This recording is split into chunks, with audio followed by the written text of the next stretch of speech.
This stuff is in the midst of a renaissance. That is a gin renaissance, or you might say a gin-naissance.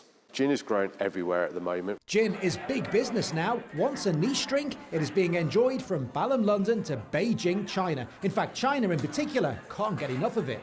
We started selling to China back in 2012, and we grew 45% in China last year off a good base. That's the boss of Hayman's Distillery here in London, a boutique gin maker, 150 years old, and now a global business.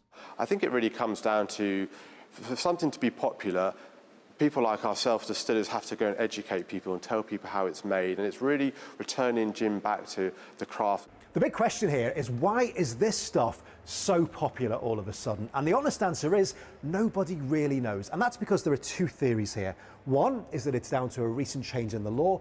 Two is that it's just on trend right now, that cocktail makers in bars are using it more and more, and that is fueling this appetite. But whatever the answer, one thing is clear, and that is that the gin industry here in the UK has absolutely exploded. And it seems right now, everybody's making the stuff.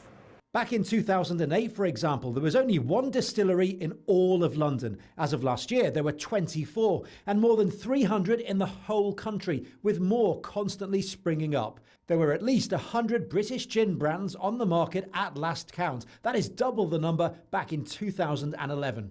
From New Zealand to America to China, I think it's just everywhere in the world seems to be really embracing the gin style of drink at the moment. And he's got a point. Shanghai's got the taste. We're the first craft gin made in China. In fact, this is a Shanghai product. Peddlers is a craft gin. It is made in China, made from China's distinct flavours.